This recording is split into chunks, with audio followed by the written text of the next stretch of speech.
I stared at my phone like it was burning my hand. The screen glowed with the photo my cousin had just posted. My family stood on a bright beach, sun behind them, waves rolling in. The same trip they told me we could not afford this year. The same week they said we should all stay home and save money. My chest tightened. My mother had her hand on some stranger's shoulder. My sister Lena looked stiff, her smile crooked like she had been told to hold it. And next to my father stood a woman I had never seen. She wore a white sundress that caught the light, and she looked straight into the camera. Straight at me. Like she knew I would see it. I whispered, "What is this?" I zoomed in. My father was smiling. He never smiled like that with me. I felt my jaw lock. I grabbed my keys and pushed into my apartment, lights still off, the city humming outside my window. My thoughts were sharp, loud, relentless. Every lie from the past week replayed in my head. I opened the family group chat and typed fast. Me, when did we decide to go on vacation again? Seen. All of them. No reply. Me, you told me we could not afford it.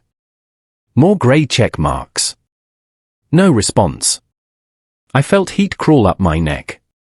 I typed again. Me, who is the woman with you? Nothing. I let out a bitter laugh and tossed the phone on the couch. The place felt colder than usual. Quieter. I paced until my legs hurt, anger pressing against my ribs like a fist. When the phone finally buzzed, I snatched it up. It was not from my family. It was from her. Unknown number, we should talk. My breath caught. I typed back, who is this? The response came instantly. Unknown number, you saw the photo. Meet me tonight. I can explain. I stared at the screen. My pulse pushed against my skin. Something in her tone felt calm and confident, like she knew more than she should. Like she knew me. Me, explain what? Unknown number, your family. And why they lied to you. I felt the air shift around me. My apartment suddenly felt too small. I typed, why would you know anything about that? She replied again. Unknown number, because I was with them. And because they did not want you to know who I am. A chill slid down my back. I stepped closer to the window and looked at the street below, half expecting someone to be watching me from the sidewalk. Me, tell me your name. A long pause. Then. Unknown number, Ava. Just Ava. My eyes drifted back to the photo on the screen. The woman in the white dress. The one looking directly into the lens. So she knew I had seen her. And she knew I would come looking for answers. I typed, why did you message me? Her reply came faster than my heartbeat. Ava, because if you do not talk to me tonight, you will never get the truth. I felt something cold and electric spark through my chest. A mix of fear, curiosity, and a strange pull I could not explain. I tightened my grip on the phone. Me, where do you want to meet? Ava, somewhere your family will not see us. My pulse jumped. Ava, and Marcus. Come alone. Rain slammed against the cafe windows the moment I stepped inside. The place was nearly empty, warm lights glowing off polished wood.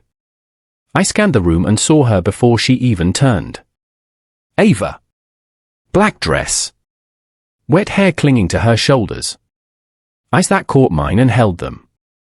She gestured to the seat across from her. Sit. Please. I sat, trying to quiet the pulse in my neck. I said, you said you had answers. Start talking. She leaned forward, her perfume mixing with the smell of rain. Your family did not lie because of a vacation. They lied because of me. My hands curled around the edge of the table. Who exactly are you to my family?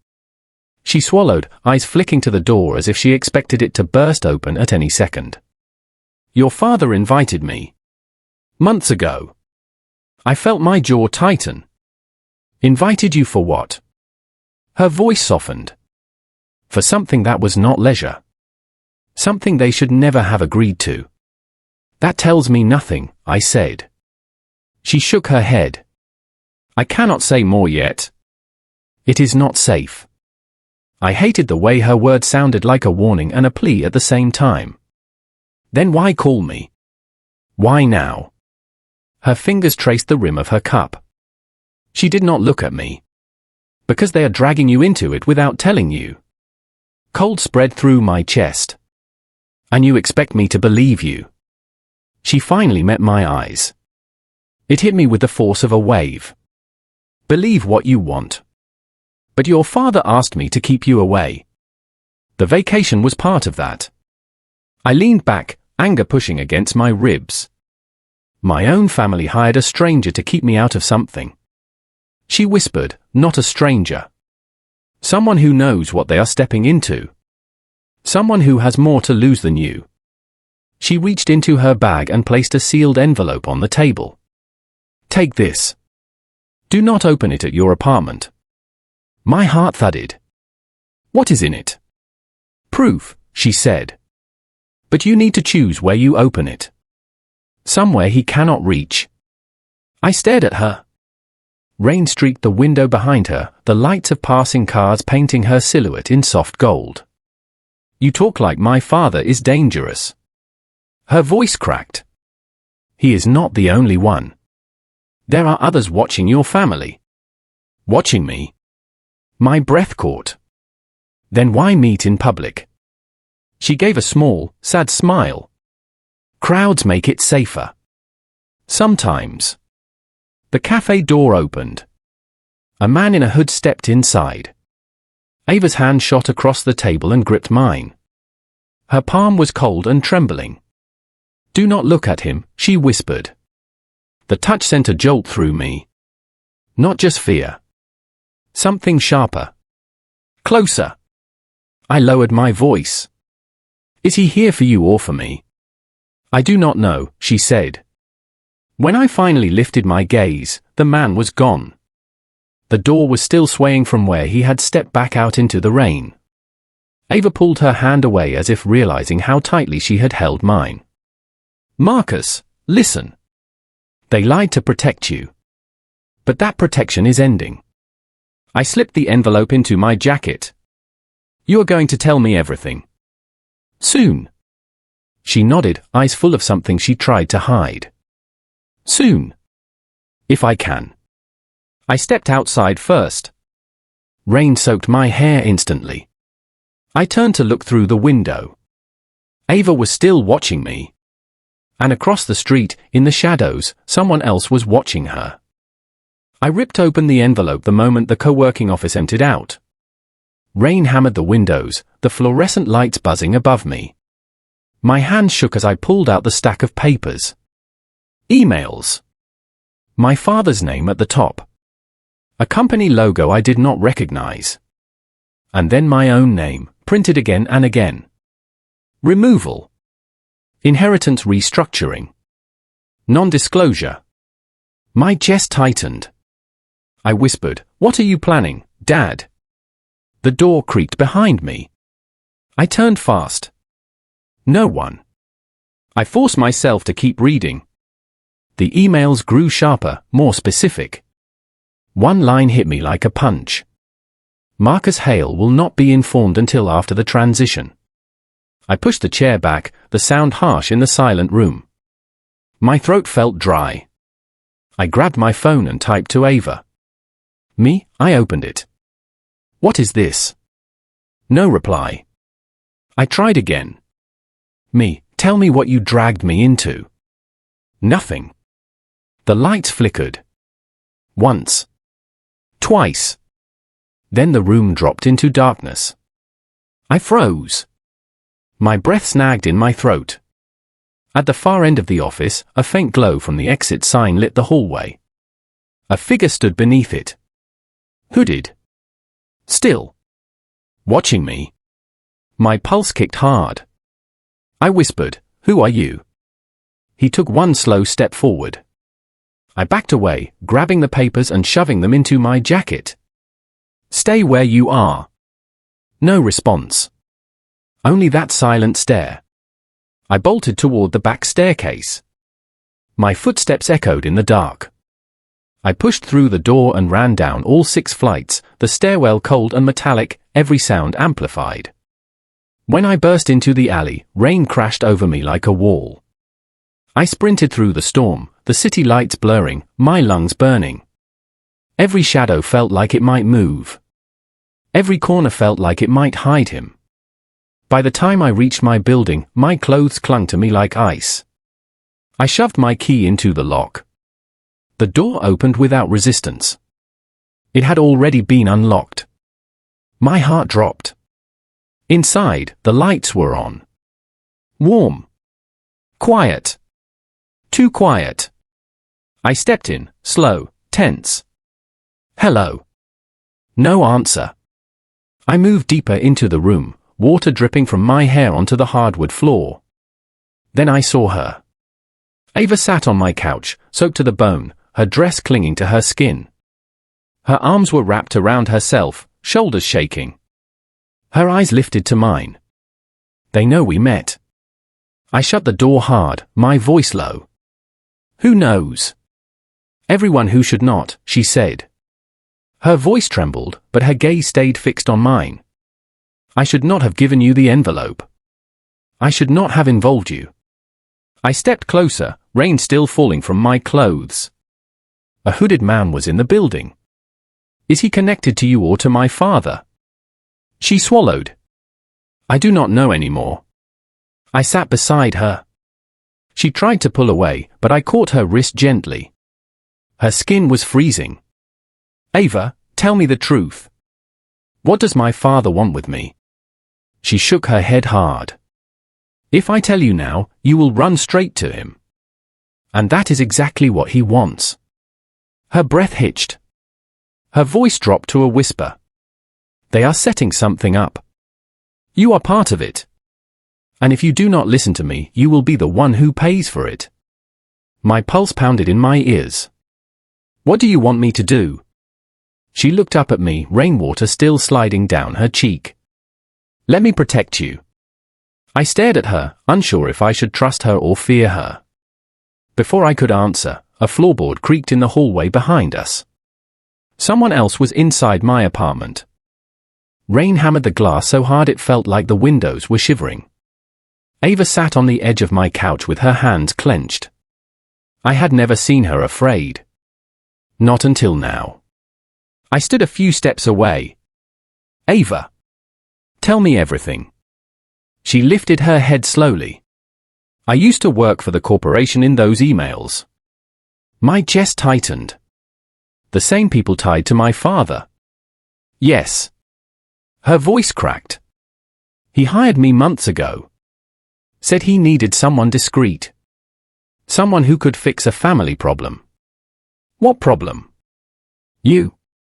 She swallowed hard. He planned to remove you from the family trust. Legally. Quietly. The air thinned around me. Why? She shook her head. There is more. Something bigger. I cannot say it. You will have to, I said. My voice shook as much as the storm. No. Not now. Her eyes darted toward the window. If I tell you before I know we are safe, you will be in danger. A low rumble of thunder rolled across the room. Ava flinched. It was small, but enough for me to notice. I stepped closer. Ava. What happened to you? Her breath hitched. She tried to turn away, but her shirt shifted and I saw a dark stain near her shoulder. You are hurt. I reached out. She did not stop me this time. It is nothing. It is not nothing. I guided her gently toward the kitchen light. The fabric on her shoulder was torn. Her skin beneath it was bruised and raw. Who did this? Someone who wanted me silent. The storm outside cracked open the sky. She trembled again. For the first time since I met her, she looked fragile. Breakable.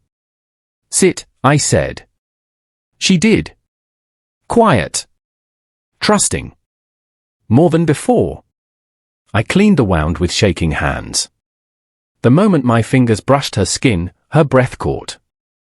Heat rolled between us. Not the romantic kind. The dangerous kind. The I should not be this close kind. You should have told me, I whispered. If I had, you would have walked right into it. And instead you were the one hurt. She lifted her eyes to mine. I knew what I was risking. Her voice was soft. Too soft. It pulled something fierce out of me, something protective and sharp. I wrapped the bandage around her shoulder. The storm muted for a moment, as if listening to the space between us. She watched my hands the whole time. Marcus. Her voice trembled. There is something else you need to know. Before she could finish, metal scraped. A lock turning. We both froze. The door rattled again. Ava stood in an instant. Her hand gripped my wrist. Do not talk. Ava. Someone is at my door. I know. Another twist. Slow. Deliberate. She pulled me into the hallway closet. Her breath brushed my ear. The darkness wrapped around us, tight and suffocating. Do not make a sound, she whispered. The doorknob outside clicked. My heartbeat crashed louder than the rain. Something heavy stepped into my apartment. And Ava's hand tightened on mine. The moment the closet door stopped rattling, Ava pressed her ear to the wall. Her breath trembled against my cheek. They are leaving, she whispered. A faint click echoed through the apartment.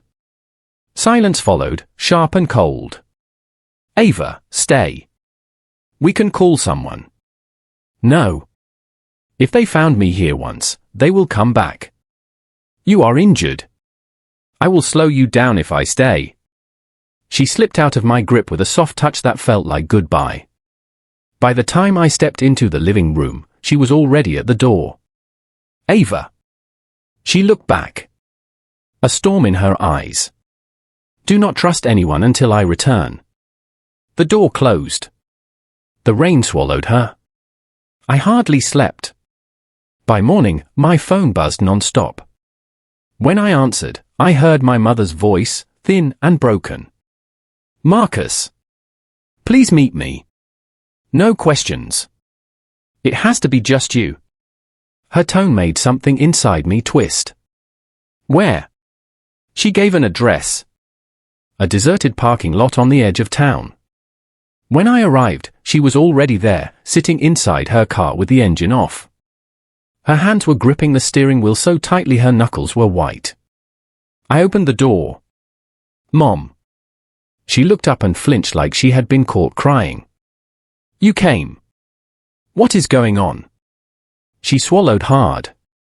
Your father. He is hiding something. Something criminal. Something we cannot fix. The wind moved across the empty lot, carrying dust and the faint smell of metal. Her voice shook. Mom. The vacation you planned. Was that real? No, her answer came too fast. It was staged. We needed you away. Your father insisted. He said you were too close to things you did not understand. My pulse started to thud. Does this have to do with the emails? The corporation? Ava. Her eyes widened. You talked to her. She risked her life to warn me. My mother pressed a hand to her mouth. I told him this would happen. I told him you would start digging. Then tell me the truth. She shook her head violently. No. If you keep digging, you will uncover something that will break the family forever. That sounds like fear, not protection. That is because I am afraid, she said. Tears spilled fast. Your father is not the man you think he is. Not anymore. The parking lot felt too big, too empty. Her voice echoed against the concrete as if she was confessing to ghosts. I need you to leave the city, she whispered. Just for a little while. Stay with your uncle. Keep your head down. And let Dad destroy everything in my name. Please. She grabbed my hand. If you stay, he will use you. He already started. I pulled my hand back. Tell me what he did. She reached into her coat with trembling fingers. Something small and metallic glinted in her palm. A USB drive. Take this, she said. Do not show it to your father. Mom. What is on it? You will understand when you see it. But once you open it, there is no going back. She closed my fingers around it. Her touch shook. She drove away with wet eyes and a broken posture. I stood alone in the lot. Dust swirled around me. A soft crunch of gravel sounded behind a concrete pillar. I turned. A hooded man stood half hidden, the same one from the office. His gaze locked on me. He did not move. Neither did I. And the USB in my hand suddenly felt like a detonator. The cursor blinked on the public library computer like it was daring me to continue. My hands were still shaking from the parking lot when I plugged in the USB. The screen flooded with folders. Finance 1.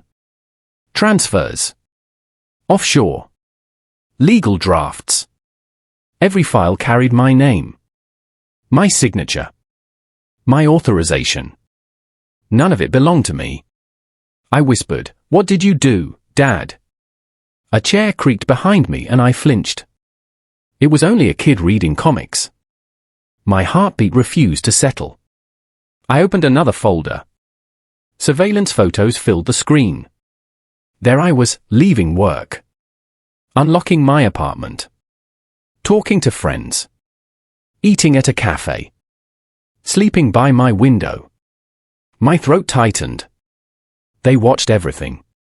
I clicked one more folder. A video opened by itself. Ava stood in a dim office. My father faced her. She pointed at him, angry, desperate.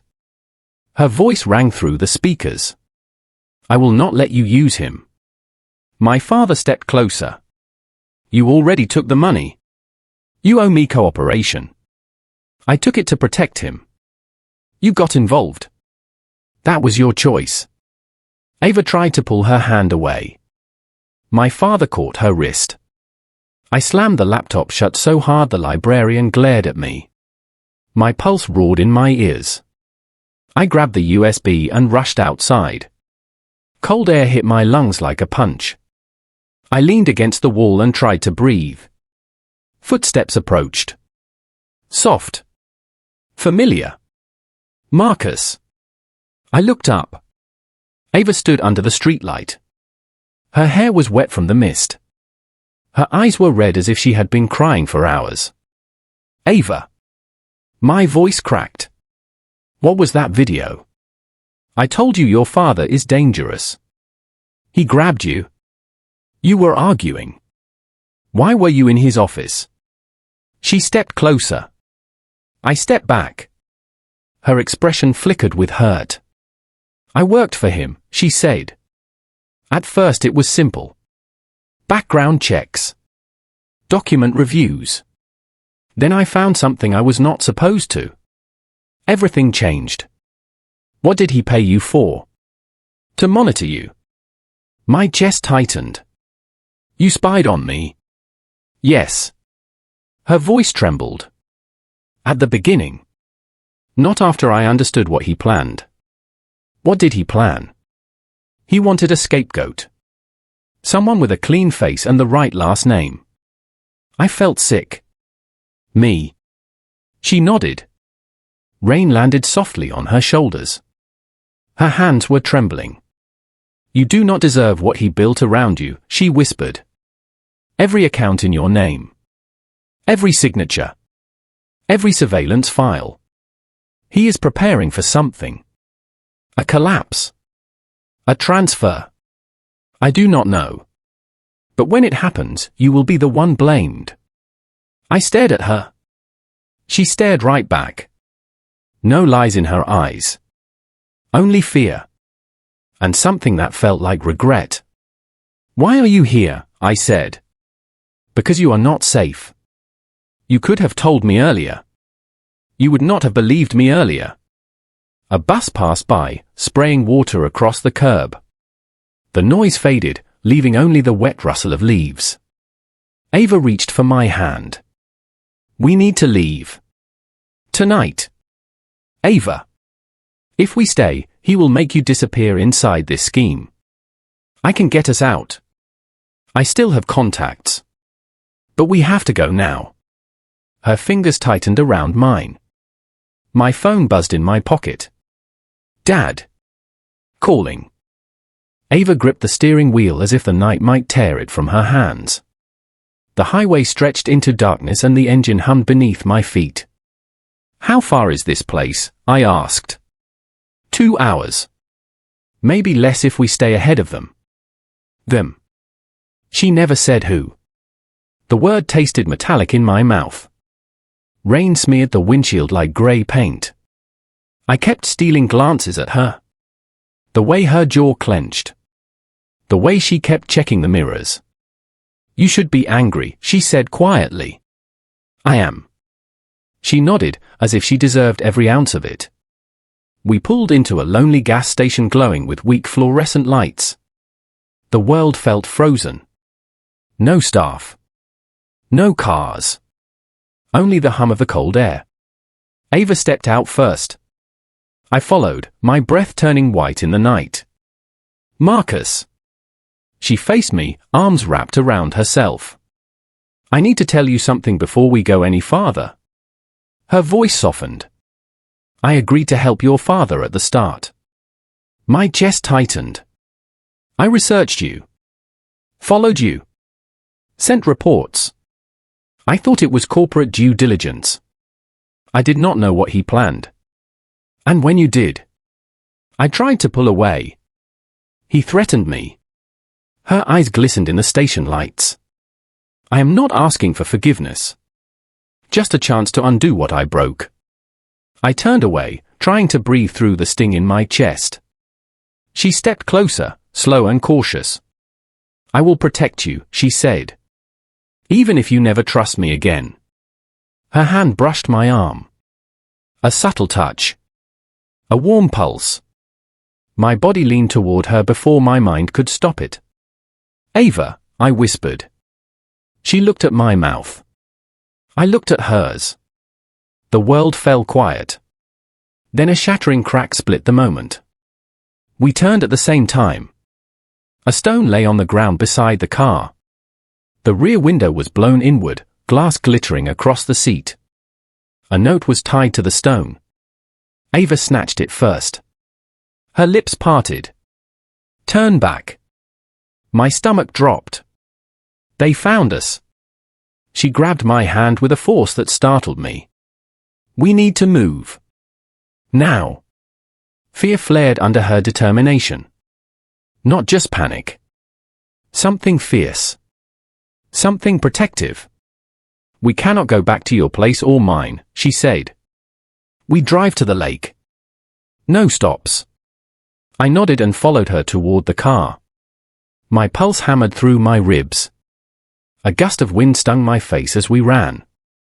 Ava threw herself into the driver's seat and reached across to unlock my door. Get in. I climbed inside, brushing broken glass from the seat. The car felt smaller. Tighter. Charged. She pressed the ignition. The engine roared to life. Just before she pulled out, she glanced at me. Marcus. I meant what I said. I will fix this. The sincerity in her voice cut straight through the fear. Headlights snapped on and the station lights blurred past us as we sped into the darkness. Neither of us saw the shadow behind the pumps. The raised phone. The red recording light following us as we disappeared down the road. A fire crackled in the small cabin, throwing moving shadows across the wooden walls. I stood in the center of the room, still shaking from the drive. Ava, talk to me, I said. No more half answers. She backed away from the window and faced me. Her breathing was unsteady. My name is not Ava Kincaid. The words hit like cold water. Then who are you? She hesitated. My real name is Mara Keene. I stared at her. So everything you told me was a lie. Not everything, she said. But enough to hurt you. I know that. I took a step closer. Start from the beginning. She exhaled sharply, as if ripping a bandage off her own skin. I infiltrated the corporation under a false identity. My brother worked for them. He disappeared 2 years ago after discovering a financial cover-up. I went undercover to find out what happened to him. And my father. Her eyes softened with something like pity. Your father was never my employer. He was connected to the people responsible. I made contact with your family to understand how deep his involvement went. I felt the floor tilt under me. So meeting me, guiding me, warning me, that was part of some mission. At first, she whispered. But it changed. You changed it. Anger rose with a sting. You used me. No, she said firmly. I protected you. Your father planned to remove you from the trust and move everything under his name before the investigation hit. He needed someone to blame when the accounts were exposed. You were the cleanest link. My pulse hammered in my throat. Why tell me now? Because someone on my team sold me out. She stepped closer. The hooded man is not your father's guy. He is mine. He was sent to silence me and retrieve the evidence. I swallowed hard, trying to pull air into my lungs. So all this time I thought my father was hunting us. He might be, she said. But my own people are faster. I rubbed the back of my neck, fighting the rush of betrayal and relief. Why risk everything for me? Her voice trembled. Because I saw what they planned to do to you. And I could not let it happen. She reached for my hand. Her touch was warm, almost desperate. I know I caused some of this. I will not let them take you. My throat tightened. Mara. I do not even know who you are. You know enough, she whispered. You know my fear. My guilt. My promise to you. We stood inches apart, the firelight blurring the lines between anger and something dangerously close to affection. Then the world shattered. A single gunshot cracked through the night. The window shattered. Wood splintered behind me. Mara grabbed my arm and pulled me to the floor. Down. My heartbeat roared in my ears. Another shot tore through the doorframe. They found us, she said. Her voice was steady. Controlled. Terrified. I looked at her, breath shaking. Mara. What do we do? She reached for the hidden bag by the fireplace. We run, she said. But this time we run toward the truth. The front door creaked as I pushed it open. My breath was shaking from the run, the cold city air still trapped in my lungs. Grant whispered behind me. Stay alert. I nodded, stepping inside. The living room lights were on. That was wrong. My family never left them on during the day. I took one step and froze. My documents were spread across the coffee table. Every photo. Every bank slip. Every surveillance shot I had collected. The letter I wrote lay open, my handwriting exposed under the lamp. My father sat on the sofa, elbows on his knees. His eyes tracked me like he had been waiting for this exact moment. My mother stood behind him, clutching a tissue. My sister Lena stood by the staircase, arms folded, chin trembling. Grant whispered again. They opened it already. I swallowed. I can see that. My father spoke first. His voice was steady. You sent this? Yes. My throat felt dry. I had to. He picked up one of the photos. A date circled in red glared at me. You think we did this to you?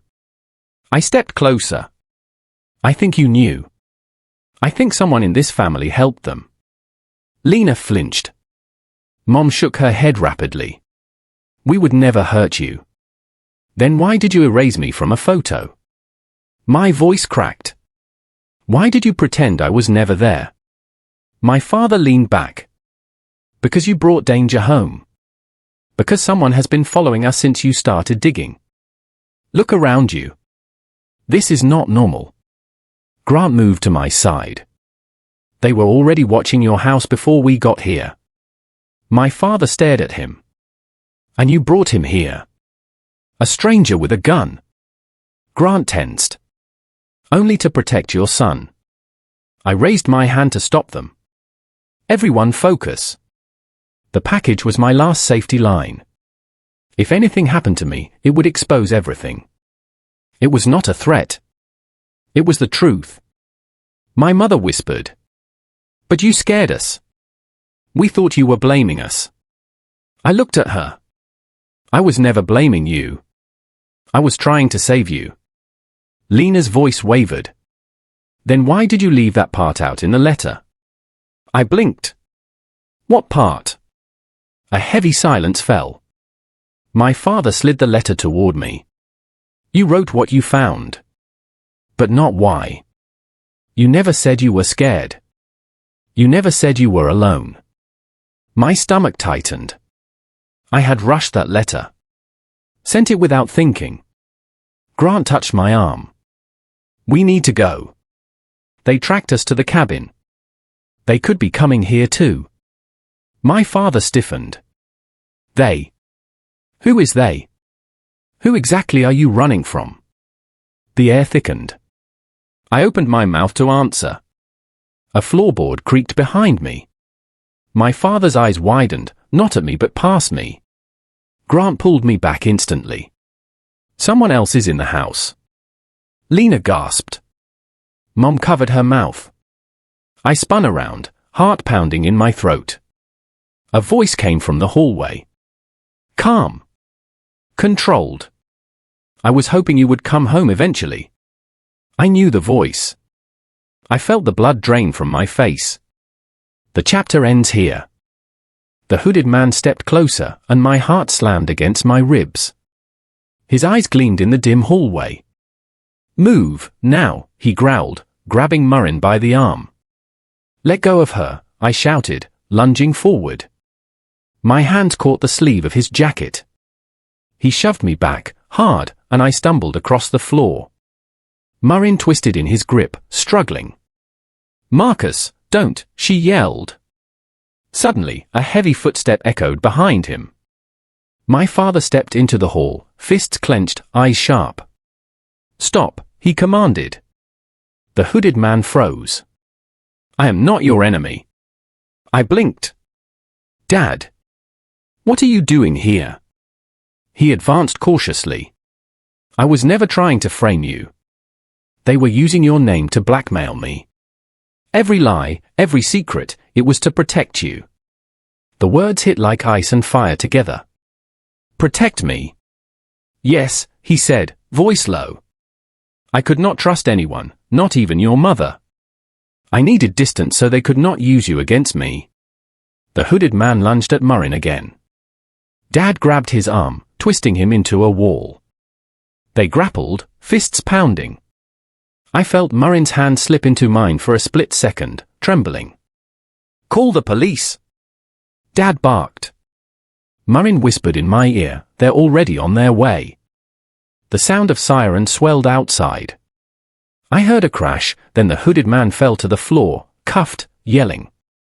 Relief mixed with adrenaline surged through me. Mom stepped out from the kitchen, eyes wet but resolute. I called them the moment you left the cabin, she said. I exhaled, leaning against the wall.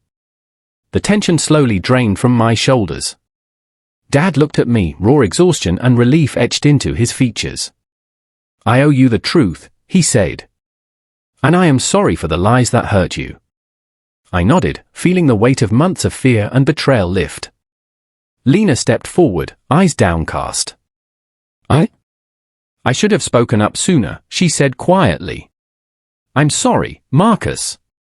I pulled her into a hug. It's okay. We all did what we thought was right. Munin stepped closer, brushing a wet strand of hair from her face. Her gaze held mine, something gentle and raw in her eyes. "I'm Murin," she said softly. "No more Ava. I want a fresh start, if you'll let me." I reached for her hand, warmth spreading through me. "Start over? With me?" Her lips curved faintly. "Yes. With you." The first rays of dawn broke through the curtains, spilling gold across the floor. The city outside seemed quiet, almost peaceful after the chaos. I took her hand and squeezed it. "Then we start here. Together." Dad watched us, his jaw tight but approving. Mom gave a small nod, and Lena smiled faintly, letting the tension fade. I looked at Murin again. Her hand in mine felt real. Solid. Unpredictable, yes, but safe. The storm was over, but the world had changed. We had changed. And for the first time in months, I let myself believe in the possibility of tomorrow.